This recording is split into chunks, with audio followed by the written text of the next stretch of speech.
Hear that sound? Listen closely.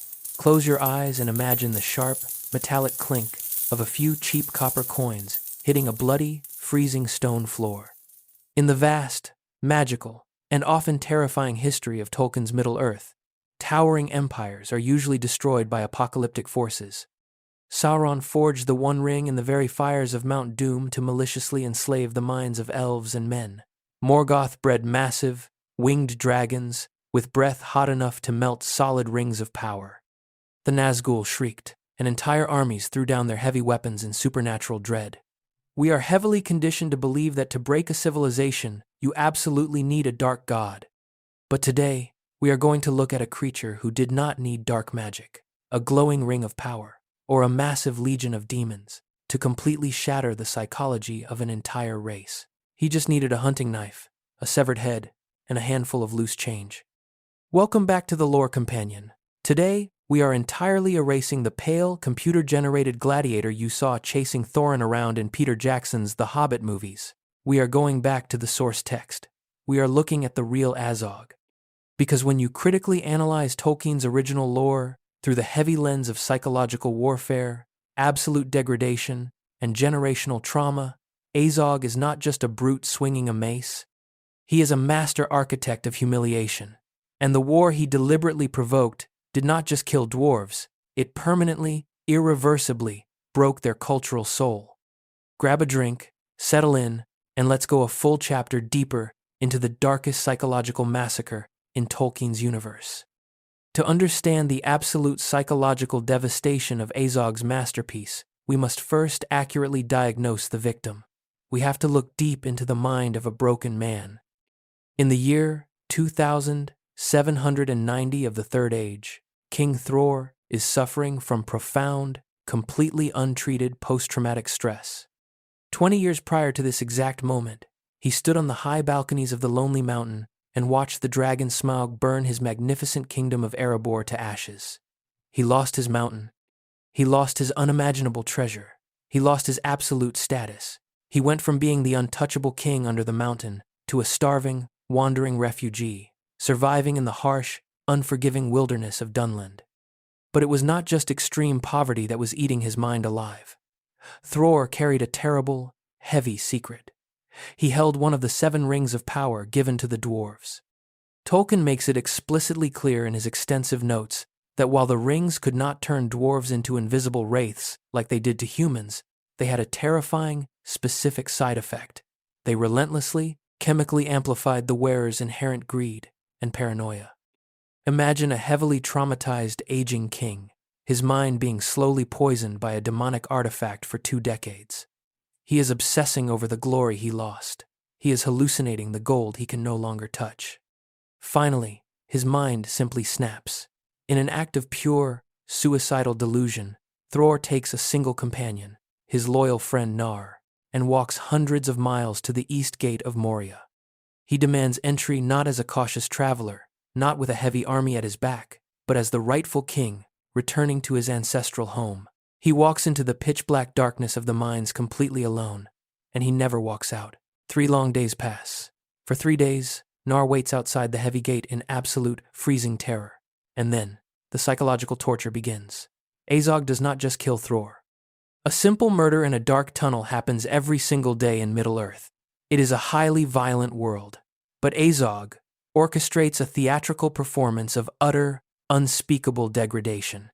He violently chops off the king's head and throws it out the gate so it rolls down the stone steps. When Nar crawls forward and looks closely at the severed head of his king, he sees something that freezes the blood in his veins.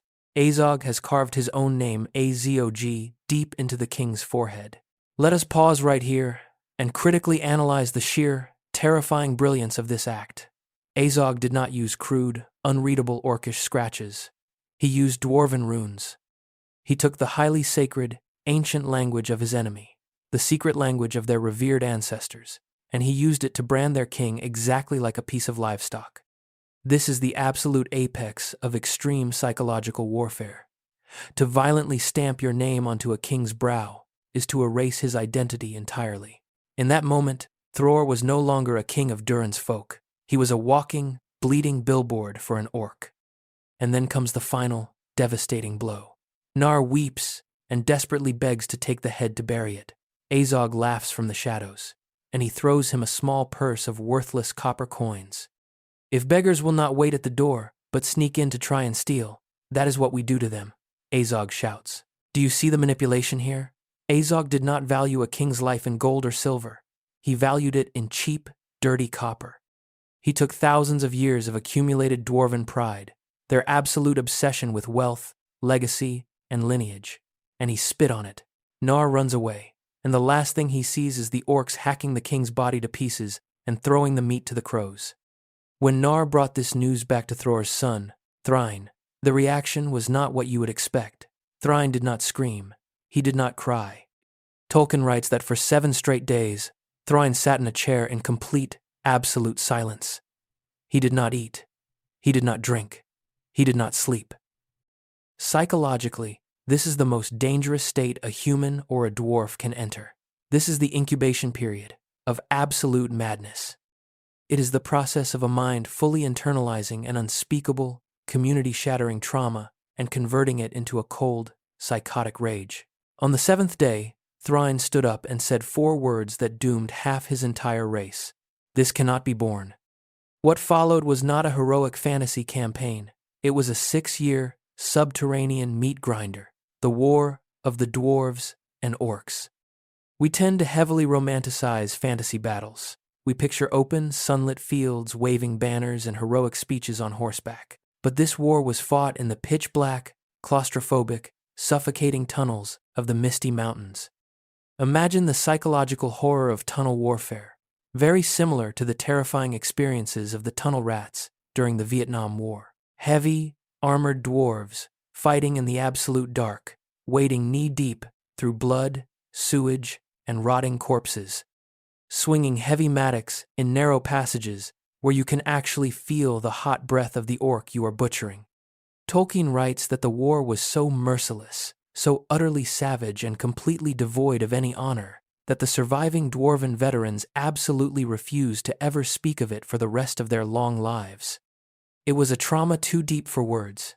They became monsters just to hunt a monster. The dwarves spent 6 long years aggressively purging every single tunnel, every crack in the earth from Mount Gundabad in the far north to Mithridras in the south. They were looking for one thing, one name, Azog. The name that had been carved into Thrór's head was now carved into the violently psychotic psyche of every single living dwarf. The climax arrived in the year 2799 at the Battle of Azanulbizar, right outside the gates of Moria. It was a slaughter, a brutal, grinding bloodbath on a freezing winter day where the sun absolutely refused to shine.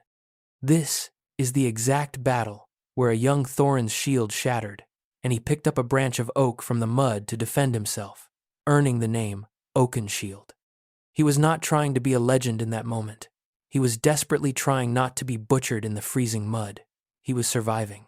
Eventually, a fresh, heavily armed army from the Iron Hills arrived, led by a dwarf named Nine. Blind with rage, he called Azog out. Azog emerged from the gates, towering, heavily armored, and immediately used his psychological weapon again. He looked at Nine and yelled, "What? Yet another beggar at my doors? Must I brand you too?" Azog kills Nine, snapping his heavy neck.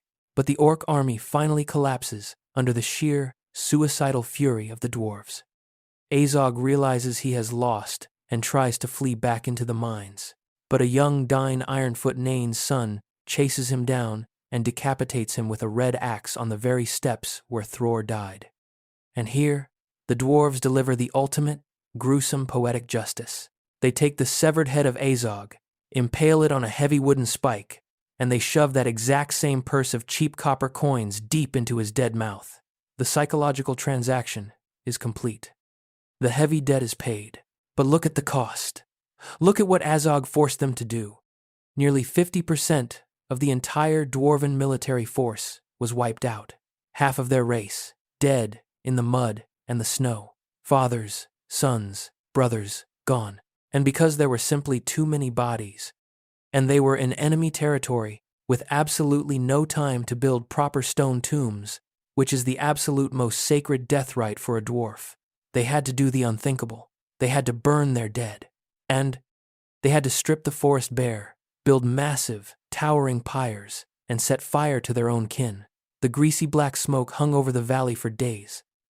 To be called a burner of wood became a title of profound honor among the survivors, but it was a title born from extreme cultural trauma and absolute sacrilege. They won the battle, but Azog broke them, because when Don Ironfoot looked inside the gates of Moria, he did not see a reclaimed home. He saw a shadow of fire. He saw the Balrog waiting in the dark, and he wept. They fought the bloodiest war in their entire history. They sacrificed half their global population. They committed cultural sacrilege by burning their dead, and they still could not go home. Moria remained a tomb. This is exactly where Peter Jackson's The Hobbit trilogy completely and utterly misses the point of the lore. By keeping Azog alive as a generic, pale CGI villain riding a white dog, chasing Thorin around for 3 movies, Jackson absolutely destroyed the profound, psychological tragedy of the original text. In Tolkien's world, Azog's horror is not that he is a big scary monster with a metal hook for a hand. His horror is what he forced the dwarves to do to themselves. He forced them to descend into absolute, mindless savagery. He forced them to burn their own dead. He pushed an entire race to the very brink of extinction over a handful of copper coins and a wounded ego. Azog was a catalyst. The physical orc died on the steps of Moria, 142 years before Bilbo Baggins ever stepped out of his door in the Shire. But his psychological venom infected generations.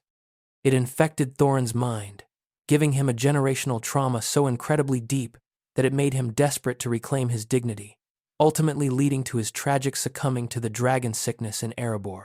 In Tolkien's universe, the greatest villains do not just kill their enemies, they make their enemies lose their humanity. Azog the Defiler lived up to his name. He did not just defile a king's body, he defiled the soul of an entire race. What is your take on the changes made to Azog in the movies? Do you prefer the relentless hunter on the white warg to keep the movie pacing going? Or do you prefer the psychological architect of the books who broke the dwarven mind? Drop your thoughts, theories, and psychological breakdowns down in the comments. I read every single one of them. If you want to keep exploring the darker, hidden truths of Middle-earth, make sure you hit that subscribe button. Until next time, keep reading between the lines.